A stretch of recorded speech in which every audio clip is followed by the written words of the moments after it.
Welcome back to Fox Explainer. Today I am going to show you a British drama movie from 2019 called The Boy Who Harnessed the Wind. Spoilers ahead. Don't forget to subscribe to my channel for more content like this. Watch out and take care. At the beginning of the movie, we see people harvesting their crops and putting corn in their baskets. Kids will always be kids, and they will play together. A man puts his hands around his heart and falls down in an instant. Then we go to John's funeral, where the priest tells us that God chose to take John away, but that he will always be remembered, just like a tree is remembered by the fruit it bears. For John, that would be his brother Trywell and Trywell's son, Jeremiah, who will carry on their father's work. Trywell's son William is trying to fix a radio. Trywell asks him if he fixed the radio for their next-door neighbor, but William hasn't done that yet. Trywell tells William to go up on the roof and try to fix it. He then goes outside and meets Annie, his daughter.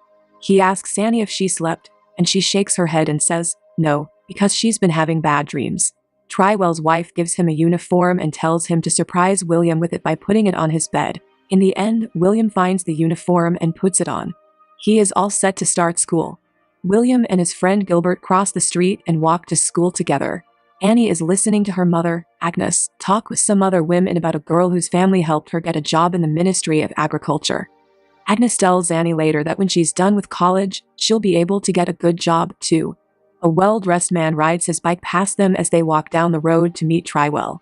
He and Annie smile at each other, but they don't want Annie's parents to see them.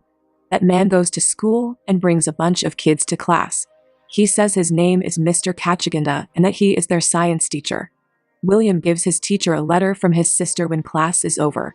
In response, Kachaganda tells him that he needs to pay the school's fees or he won't be able to keep coming here. William tries to study at night, but it's hard for him to do so because it's raining hard and the family doesn't have electricity or lights in the house. The next day at school, William and Gilbert find out how they did on their tests, and William thinks they can do better. They must figure out how to study at night. They go to a junkyard to look for anything that might help them. The next thing they do is walk to Gilbert's house, where a meeting is going on. A man from a business is giving the people money in exchange for cutting down some trees in their fields. Trywell and a few other people don't think this is a good idea, but Jeremiah agrees to it because he needs the money. Trywell and Jeremiah have a fight about it later at their house. Trywell tells him to stop gambling and save some money, but the man says he needs the money. Jeremiah tells him that the heavy rain has destroyed their crops and that this year, everyone is gambling in some way. William and Gilbert go to what looks like a local cafeteria at night and listen to a sports game on the radio.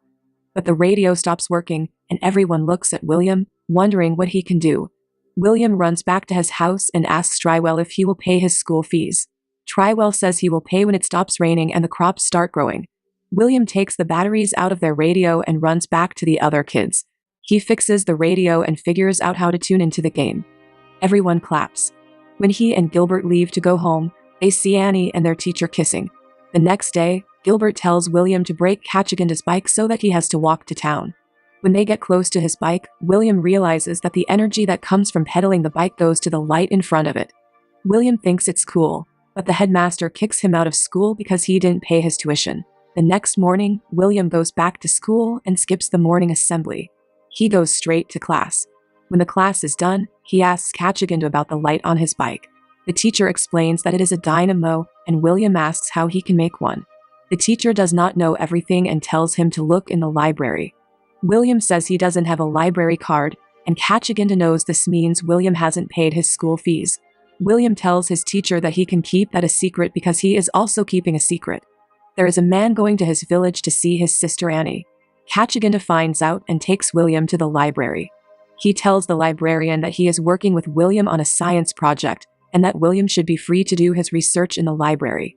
The president of the country is coming to their village, and a lot of people have come to see him. The leader of the community steps up to the microphone and says that he has no problem voting for democracy, but he can't vote for a man who doesn't care about the problems of the people. He also says that the government should get ready for the bad harvests and take some steps to deal with them. The chief is taken away by the president's security, and as punishment, he is beaten up. The harvest doesn't go well for Trywell, and the corn they've gathered won't bring in enough money for the family. People are starting to feel uneasy because the prices are now very high. Trywell is upset, so he goes with a group of protesters to the president to try to put some pressure on him. Agnes tells him to stay with his family, but he is angry and goes with the rest of the protesters. Annie meets Kachiginda, who tells her she needs to leave her village and go somewhere else. At school, the headmaster goes to science class in place of Kachiginda and sees William. Now he throws him out for good. People are running out of food and water. People rush to buy grains when 2 government trucks pull up.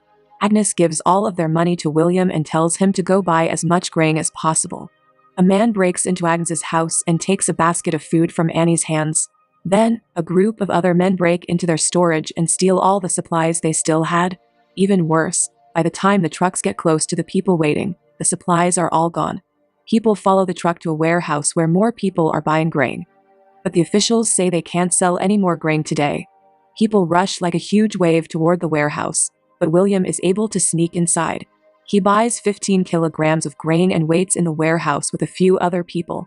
Even though the doors are locked, the crowd is still waiting outside to steal whatever they can. The officials say they can't wait there forever, so they will have to open the doors. William finds a piece of metal with a hole in it and asks some men for help. They break the metal door open with a kick, and William is able to sneak out without being caught. When Trywell goes back to the village, his family gets together at their house. He tells his family that for now, they can only eat 1 meal a day and asks them to choose which one. The family tries to get by for the next few days with what they have. Trywell says that they should try again and plant some seeds. People say that the fields are dry and that nothing can grow there. Agnes stops Trywell from praying for rain. She says later that when they decided to start a family, they also agreed not to pray for rain like their ancestors did.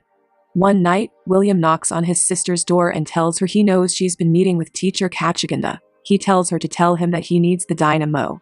With that, instead of praying for rain, he can bring water to the crops and make it rain. William thinks about his thoughts on the fields the next day. When he gets home, he sees that his parents are in a tough spot. Annie wrote the letter that Agnes is holding in her hands. One less mouth to feed, the letter says. Annie has left with her boyfriend. Trywell asks William what he knows about it, but William doesn't know anything. They go to the school's headmaster to ask about the teacher, but he can't help. William asks the headmaster if he can at least use the library, and the headmaster says yes. William reads some books about making energy and then has an idea. He tells his friends that as an experiment, they should try to build a small windmill and see if they can get energy from the wind. They put together the windmill and hook it up to the radio. When air moves through the room, it starts to move. They pay Trywell a visit, but in the end, they are not successful in stealing his bike, and as a result, they leave without taking anything with them. Agnes starts a conversation with Trywell and asks him how many things she could end up losing as a result of their interaction. Since she had met him, she had lost a lot of things. She had already said goodbye to her parents and the land when she moved here, and now she had to say goodbye to her daughter as well. After hearing what she has to say, Trywell makes the decision to show his son some mercy and put his faith in him. William then gets to work after he is handed the bicycle by the man. The residents of the village who are still there come together to assist him in his time of need. They construct a windmill out of wood and attach metal components to it. The gusts of wind are getting stronger, and the blades have begun to turn. William claims that in order for the battery in the pump to be completely charged, it will require some additional time before it can be used. The battery begins to charge, and it also initiates the process of drawing its initial supply of water from the environment around it. Everyone's disposition immediately lifts once the water is finally able to start flowing again. They waste no time in getting to work and begin digging canals in order to improve the distribution of water across the dry fields. Trywell tells everyone to go get the seeds and plant them in the ground as instructed by Trywell. The film comes to a close with William looking at the windmill and informing his parents that the librarian wants to visit him along with a representative from the government, and that there is a possibility that he will be awarded a scholarship. A brief montage of still images and clips showing what happens to the family in the aftermath of the events depicted in the movie is shown just before the credits begin to roll. This montage occurs just before the end of the movie. Annie did not attend college, but she and Kachiginda now have 4 children. Trywell and Agnes have not moved out of their village. William was given a scholarship and attended school in the United States. And finally, Trywell and Agnes have not moved out of their village. That's all for now. I hope you enjoyed the video. Subscribe for more and hit the like button to help me out, and also leave a comment if you want me to explain your favorite film. Until next time, take care.